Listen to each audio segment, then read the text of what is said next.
Olá, caro capitão e cara capitã, bem-vindo novamente ao nosso curso de aperfeiçoamento de oficial de aeronáutica na modalidade à distância.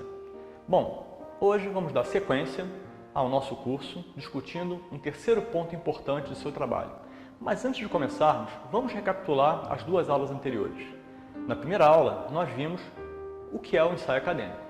E, como resumo, nós temos 3 pontos importantes que devem ser considerados. Primeiro ponto, o nosso trabalho deve ter uma exposição lógica e reflexiva. Segundo ponto, um trabalho que deve constar uma argumentação sólida e coerente. E o terceiro ponto, deve ter um alto nível de julgamento e crítica. Então, são os 3 pontos principais e iniciais do nosso trabalho. Bom, na segunda aula, nós vimos que a partir da concepção do que é o ensaio, desse entendimento, é preciso que se defina o que será discutido. Isso se refere exatamente ao nosso tema do trabalho. E vimos também que o tema ele pode ser muito amplo e a gente precisa delimitar esse tema, ou seja, fazer recortes para que esse tema se enquadre no espaço em que possa ser discutido. São os 2 pontos principais vistos até agora. E agora vamos dar mais um passo, vamos além do que nós discutimos até agora. Então, neste momento, vamos falar sobre a construção da sua tese. O que é a tese do ensaio acadêmico?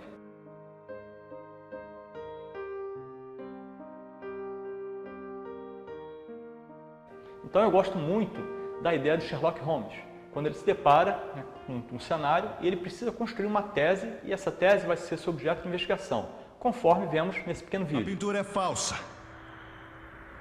É falsa, por isso Woodbridge e Cairns foram mortos. Qual é? Provar é apenas um detalhe. A pintura é falsa, eu solucionei, eu descobri tudo. Ela é falsa, essa é a resposta, por isso eles foram mortos.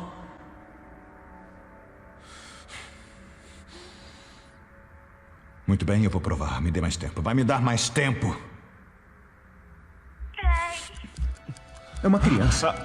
Meu Deus, é uma criança. O que é isso? Desce. É uma contagem, ele está me dando tempo.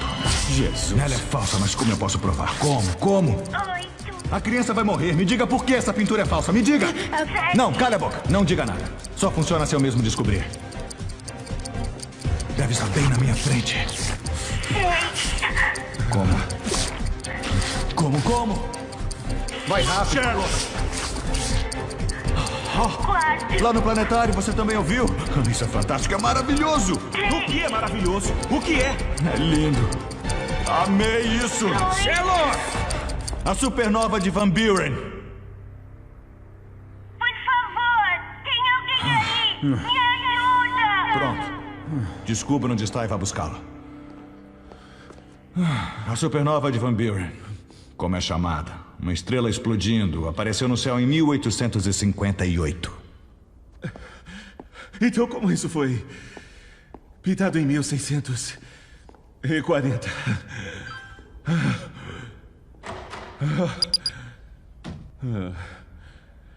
Caramba. Bom, vimos aqui que Sherlock se depara com aquele cenário e ele constrói sua tese com seu amigo Watson. E dali para frente ele começa a sua investigação. E essa tese ela se confirma ou não. O nosso trabalho é um pouco parecido.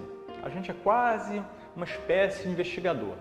Mas o que é uma tese? Bom, a tese é uma proposição. A tese é uma opinião.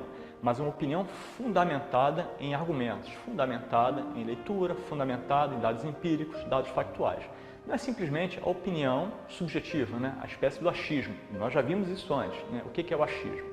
Bom, pensando nisso, vamos construir nossa tese para que a gente possa dar consequência a esse trabalho. Então, o que vem a ser a tese do trabalho? Vamos pensar no seguinte assunto. Drogas. No Brasil, a gente tem um problema enorme com o uso de drogas. Esse é um problema de saúde pública e, às vezes, problema de segurança pública. Então, vamos pensar, esse é um problema que nos afeta, é uma situação, problema organizada, construída, presente, e nós precisamos estabelecer uma delimitação desse assunto. Então, drogas é um assunto muito amplo, então vamos fazer um pequeno recorte. Vamos imaginar que eu quero falar sobre drogas, mas a partir de um pequeno segmento. Que segmento é esse? O grupo de adolescentes. Então, posso pensar, conforme vemos aqui, que eu quero discutir o uso de drogas por parte de adolescentes. Que drogas? Álcool e drogas no geral, por parte desse grupo de pessoas que são os adolescentes. E aí eu vou pensar em algumas teses possíveis para tentar investigar e confirmar se esse aumento ocorre por conta dessas teses. Então, no primeiro momento, é pensar por que é que esse aumento de consumo de álcool e drogas acontece junto a esse segmento. Então, vamos pensar na primeira tese, conforme vemos aqui. Talvez a falta de orientação a esse segmento é aquilo que vai potencializar o uso ou o consumo exagerado do álcool e das drogas. Essa é uma tese possível de ser considerada. Então, quando nós falamos em orientação, ela pode ser escolar, pode ser familiar, pode ser de diversas formas. Então, percebam que talvez aí ainda exista um recorte. Uma segunda tese a ser possível, ser considerada, é considerar a questão do relacionamento familiar. E eu posso pontuar nesse momento que o problema do relacionamento familiar é aquilo que vai potencializar o consumo de álcool e drogas. Percebam, é uma outra perspectiva a partir desse assunto delimitado. Uma terceira possibilidade de se pensar esse trabalho é considerar o caráter transgressor do adolescente. Então eu posso dizer, conforme a tese que nós vemos agora, que o fato do consumo de álcool e drogas ser proibido é aquilo que potencializa, junto a esse segmento, esse consumo. Por quê? Por causa do caráter transgressor desse grupo de adolescentes. Então notem aqui, nesse slide, que nós temos as três teses e quando nós comparamos as três, nós percebemos que há perspectivas diferentes. Então, nesse momento, eu vou tentar escolher qual a melhor perspectiva que será discutida daqui para frente. Bom, são exemplos mais amplos, mas é preciso considerar algumas questões relativas à nossa tese. Primeiro, a nossa tese ela deve ser pouco usual. O que significa isso? Se nós vamos dizer o que todo mundo diz, não há necessidade de se dizer nada. Então, vou dar um exemplo aqui. Digamos que hoje à noite, saindo do seu trabalho, depois de fazer o curso SEAD, de acessar a plataforma, entregar as tarefas, nós sentamos no sofá e vamos assistir o noticiário de TV. Naquele momento, ligamos a televisão e aí a repórter fala sobre a previsão do tempo e diz que existe possibilidade de chover durante a noite. Então, essa chuva tem uma tendência alta de acontecer, de cair, então isso é o que ela diz. De manhã eu acordo e me deparo com o meu quintal todo molhado. E qual é a minha tese? A minha tese é de que choveu, por isso o chão está molhado. Percebam, algo óbvio. Por quê? Porque todo mundo sabia que ia chover. Então, se todo mundo sabia que ia chover, essa tese não diz nada, né? Ela é pouco usual. Então, uma tese não é dizer o que todo mundo diz, que todo mundo sabe. Ela deve ser pouco usual. Uma outra característica importante, ela deve ter um alto grau de relevância para o leitor. Por que isso? Porque se não é relevante, não vale a pena ser lida. Então, se meu trabalho não tem relevância, se meu trabalho não mobiliza o leitor para uma discussão, não tem por que ler. O terceiro ponto, ela deve ser controvertida. Não no sentido de transgressão, de ruptura, mas controvertida no sentido de gerar debate. Então, as teses que nós construímos nos nossos trabalhos devem proporcionar ao seu leitor uma capacidade de diálogo, uma capacidade de discussão. Se eu digo o que o outro quer ouvir, essa não é uma boa tese. E quando nós dizemos em concordância, eu não preciso concordar com aquilo que você diz, mas preciso concordar com a validade do que você diz. O que significa isso? Eu posso considerar que sua posição é válida, mesmo que eu discorde por uma questão de ideologia, por uma questão de ideias, por uma questão de filosofia, por uma questão de vivência ou experiências pessoais. Então, a tese tem que ser válida no sentido de gerar esse debate, essa discussão. Então, são pontos importantes que devem ser considerados. Bom, mas vamos pensar numa tese que atenda ao CAP.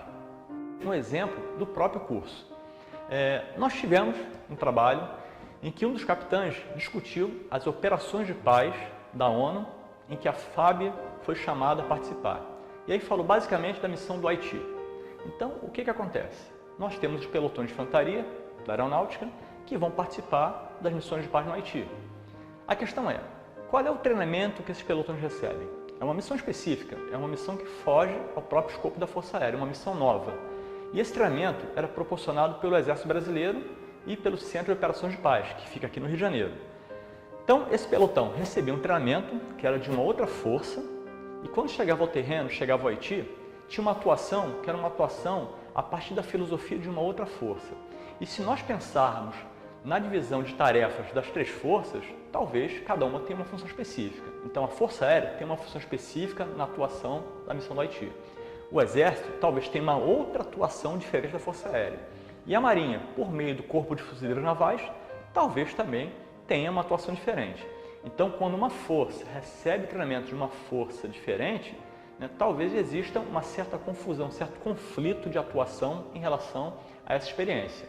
Então, os pelotões foram participar das missões de paz e aí talvez, né, o que se perceba é que o desenrolar da missão ficou muito centrado no próprio comandante do pelotão. Então, eram decisões muito pessoais. Então, o comandante do pelotão, aquela fração momentânea, ela tomava as decisões de acordo com o cenário que se apresentava por meio, né, de uma demanda. E isso não é o ideal. Por que é o ideal? Porque se cada um age do jeito que acha que tem que agir, isso pode gerar um certo conflito, inclusive comprometer a imagem da própria força. E o que é que nós temos como exemplo organizado por esse capitão? Ele percebeu que havia a necessidade de normatizar esses procedimentos. E como essa normatização poderia acontecer? Com a adoção de um manual que preveja exatamente como essa atuação deve acontecer. Então, qual era a sua tese? Bom, ele pensou no assunto. O assunto era a atuação dos pelotões de infantaria da aeronáutica nas missões de paz da ONU. E aí pensou no Haiti, como um exemplo. Quando ele pensa nesse assunto, dessa atuação, ele estabelece a seguinte tese, de que para atuar em missões de paz é preciso que exista um manual que normatize procedimentos. Então, essa foi a sua tese. A partir dessa tese, ele constrói argumentos que vão dar sustentação à sua tese, mas os nossos argumentos serão temas da próxima aula. Então, por aqui, nós discutimos somente esse aspecto de o que é construir a tese. Esperamos que você pense, reflita bastante acerca do seu tema e, principalmente, qual é o ponto de vista que será defendido. E aguardamos vocês para a nossa próxima videoaula. Então, a todos, um bom trabalho e vamos adiante. Hulk! Smash!